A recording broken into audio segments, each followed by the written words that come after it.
नमस्ते फ्रेंड्स, आपका स्वागत है मेरे इस यूट्यूब चैनल पर।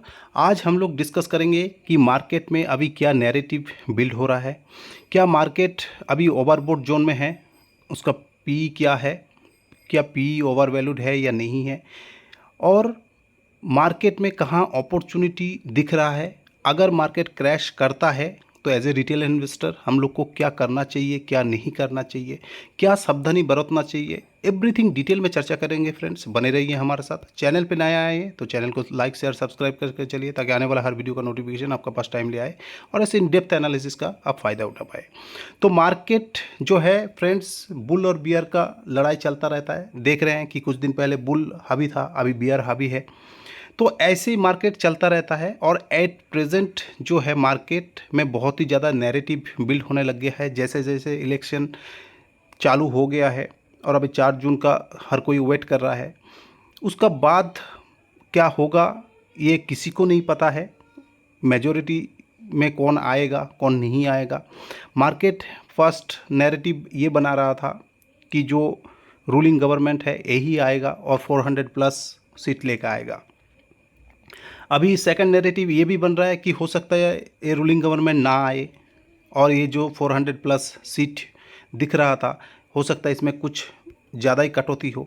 तो एज ए रिटेल इन्वेस्टर ये सब नैरेटिव देख के हम लोग को क्या करना चाहिए। बड़े जो इन्वेस्टर हैं, चाहे एफआईआई हो चाहे बड़े बड़े फंड मैनेजर हो, वो सारे जहाँ प्रॉफिट है प्रॉफिट को बुक कर रहा है और घर ले जा रहा है।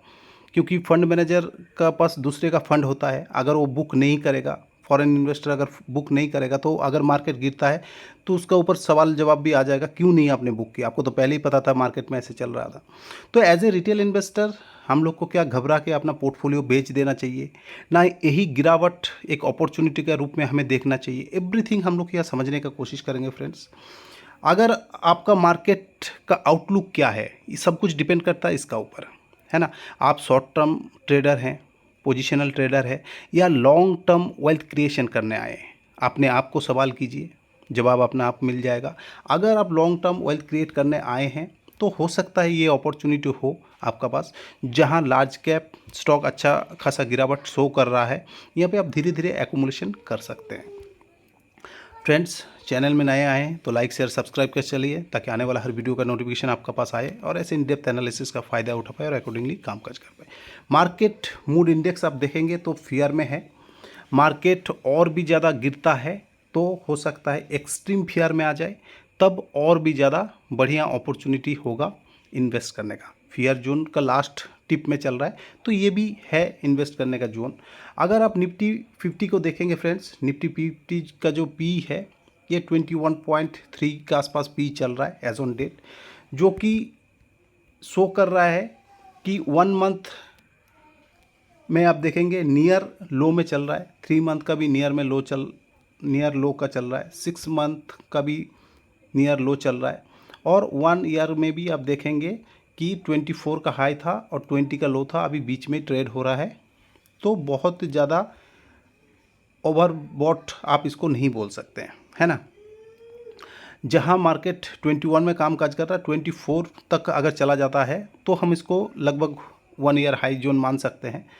तो ये 1 ईयर हाई नहीं है, और 5 ईयर का एवरेज देखेंगे तो ये 42 तक भी गया हुआ है। वहाँ पे तो अभी 21 का आसपास ही कामकाज कर रहा है। तो बहुत ही जो बिलो एवरेज आप बोल सकते हैं, 2 ईयर और 5 ईयर में बिलो एवरेज चल रहा है, तो इसको देख के हम कदे ही नहीं बोलेंगे इसको कि ये एक ओवरबॉट जोन में है ना।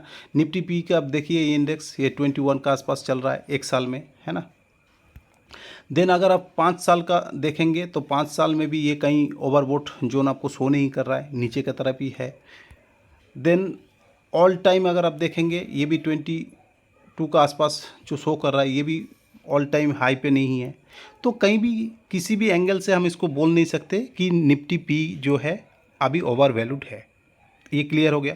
सेकंड थिंग है बैंक निफ्टी। बैंक निफ्टी को अगर आप देखेंगे 14.6 का पी है इसका, और ये भी अपना जो 1 मंथ है इसका लो पे है, 3 मंथ लो पे है, ठीक है। 1 ईयर का लो देख सकते हैं, और 5 ईयर का जो लो है वो 14.6 है और हाई है 69। तो बहुत ही मिनिमम सा ट्रेड जोन में चल रहा है ये। ओवरबॉट इनको बोला नहीं जा सकता है, ठीक है। अगर कोई ओवरबॉट जोन बोल रहा है तो हो सकता है निफ्टी स्मॉल कैप या निफ्टी मिड कैप का बात हो रहा होगा।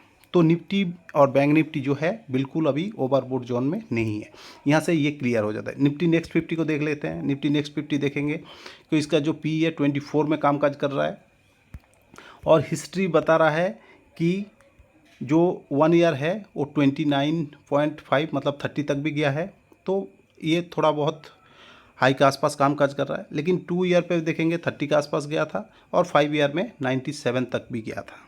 तो 5 ईयर लो का आसपास कामकाज कर रहा है बोल सकते हैं। तो ये एक अपॉर्चुनिटी हो सकता है हमारे लिए, रिटेल इन्वेस्टर के लिए, कि यहाँ पे हम लोग कुछ देखें, कुछ स्टॉक मिले जहाँ पर हमें एक अच्छा खासा कामकाज करने का मौका मिले इस गिरावट में भी। तो मार्केट में आपको क्लियर एक नैरेटिव दिख रहा है कि फंड मैनेजर जो है अपना प्रॉफिट को छोड़ नहीं पा रहा है, प्रॉफिट बुक कर रहा है। एफआईआई एफपीआई जो भी है सब अपना प्रॉफिट बुक कर रहे हैं और घर ले जा रहा है, क्योंकि मार्केट चाहता है कि स्टेबल गवर्नमेंट, जब ये स्टेबल गवर्नमेंट आ जाएगा तब वो और भी ज़्यादा ओवर प्राइस में ख़रीद लेगा, कोई प्रॉब्लम नहीं है उनको। एफआई और जो एफपीआई आएगा मार्केट ऑटोमेटिक एक रनअप चालू हो जाएगा। लेकिन उससे आने से पहले उनको चाहिए एक स्टेबल गवर्नमेंट। स्टेबल गवर्नमेंट आ जाएगा तो मार्केट में ज़्यादा गिरावट होने का पॉसिबिलिटी नहीं है। वहीं पे अगर मार्केट एज़ पर एक्सपेक्टेशन नहीं आया, स्टेबल गवर्नमेंट नहीं आया, तो यहाँ से हो सकता है 1000 पॉइंट से 4000 पॉइंट जैसे एक्सपेक्ट कर रहा है हर कोई, गिरावट हो सकता है। रॉबर्ट कियोसाकी का अगर आप स्टेटमेंट देखेंगे, ये हर कोई छोटा सा इवेंट आता है तो गिरावट होगा बोलता रहता है। कभी ना कभी गिरावट हो जाता है, उनका प्रिडिक्शन सही भी हो जाता है। तो अभी फंड मैनेजर सारे डर रहे हैं और बहुत ज़्यादा ट्रेडिंग जो कर रहे हैं वो सारे लिवरेज में कामकाज कर रहा है, मार्जिन में कामकाज कर रहे हैं। तो मार्जिन कॉल आ जाता है बहुत सारे इन्वेस्टर को। तो मैं एज ए रिटेल इन्वेस्टर आपको बताऊंगा मार्जिन में कॉल ना कीजिए, कॉल पुट ना हेज कीजिए पोजीशन को, कोई ज़रूरत नहीं है।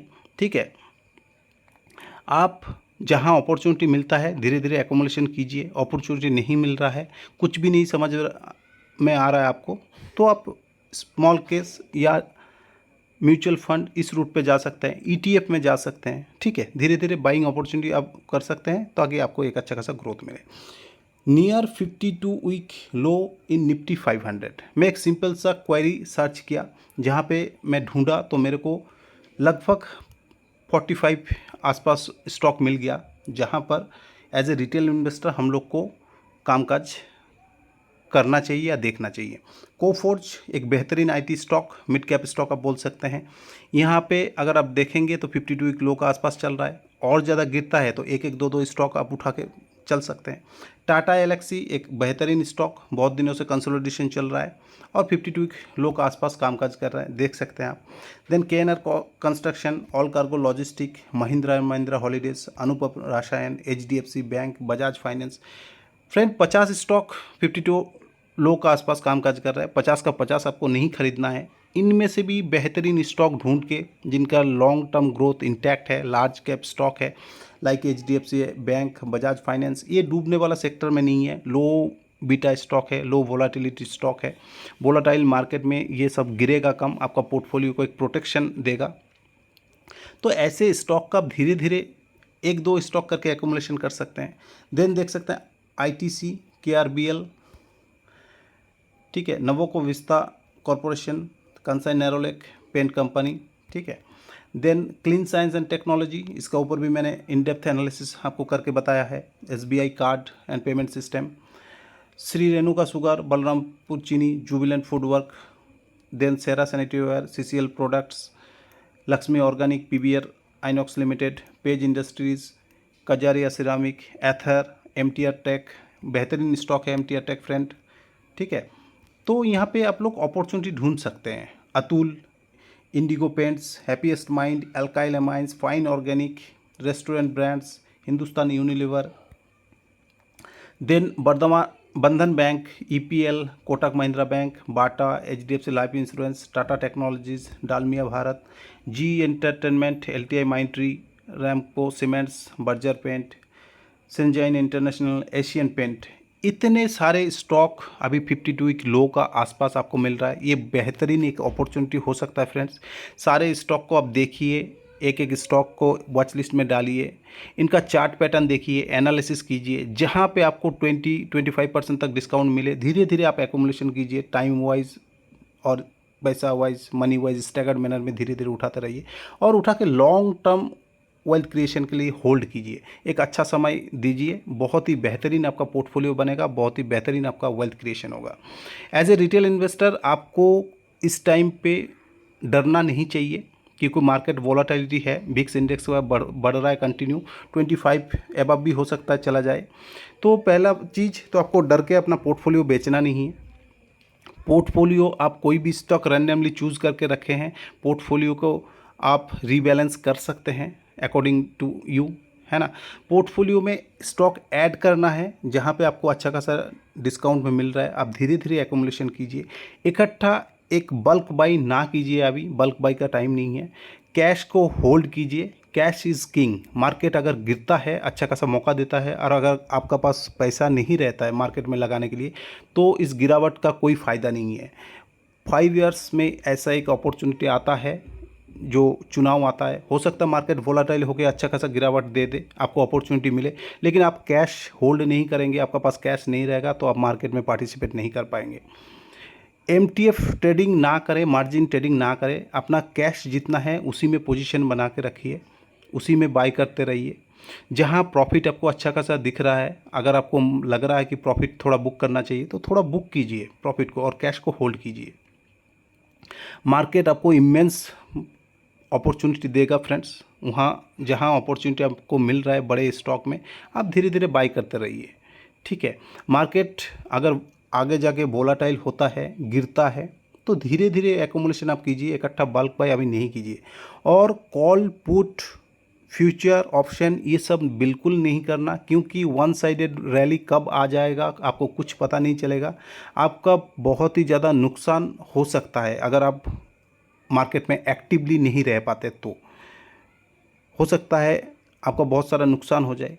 तो ऐसे नुकसान उठाने का कोई ज़रूरत नहीं है, मार्केट आपको टाइम देगा। ये वोलाटिलिटी का टाइम 1 महीना 2 महीना थोड़ा ट्रेडिंग नहीं करेंगे फ्यूचर ऑप्शन में तो मर नहीं जाएंगे, ठीक है। कैश पोजीशन में ट्रेड कीजिए, ताकि अगर स्टॉक आपका 20% गिर भी जाता है आप उसको होल्ड कर पाए, और 1-2 साल होल्ड करेंगे तो 20% आपका रिकवर हो जाएगा। लेकिन वहीं पे अगर फ्यूचर ऑप्शन करते हैं और वो गिर जाता है अच्छा खासा, तो आपको वो जीरो होने का चांसेस हो जाएगा, ना कि रिकवर का भी होगा, ठीक है। तो आई होप, आशा करता हूँ friends, as a retail investor आपको इस वोलाटाइल मार्केट में क्या करना चाहिए क्या नहीं करना चाहिए एवरीथिंग समझ में आएगा। कोई भी स्टॉक का रिगार्डिंग कोई भी आपका क्वेश्चन है, कोई भी क्वेरी है, आप नीचे कमेंट कीजिए। कौन सा स्टॉक आप बाई करना चाहते हैं नीचे कमेंट कीजिए। किसी स्टॉक का ऊपर इन डेप्थ एनालिसिस चाहिए आप नीचे कमेंट कीजिए, मेरे को जैसे टाइम मिलेगा उसके ऊपर वीडियो लाने का कोशिश करूँगा। आपका कोई भी स्टॉक का रिगार्डिंग कोई भी प्रश्न है मन में, आप उसमें डाल सकते हैं, जैसे मेरे को टाइम मिलेगा आपको हेल्प करने का कोशिश करूँगा। डीमेट अकाउंट ट्रेडिंग अकाउंट नहीं है, नीचे लिंक दिया रहेगा, जाके आप वहाँ लिंक का थ्रू ओपन कर सकते हैं। मल्टीपल डीमेट अकाउंट ओपन करके अपना IPO अलॉटमेंट चांसेस को बढ़ाना कैसा है आप कमेंट कर सकते हैं, मैं आपको समझा सकता हूँ। उसमें जितना मेरे को ज्ञान है, नॉलेज है, आपका साथ बिल्कुल शेयर करूँगा। लेकिन मार्केट कितना गिरेगा ये किसी का ज्ञान नहीं है, कोई अगर बोल रहा है तो बिल्कुल ना मानिए, आप अपना तरफ से समझिए और कामकाज कीजिए, सुनिए सबकी, करिए अपना मन की, ठीक है। मार्केट आपको इमेंस अपॉर्चुनिटी देगा फ्रेंड्स, और अपॉर्चुनिटी का लाभ उठाइए और लंबे समय में वेल्थ क्रिएट कीजिए। Thank you friends, have a nice day.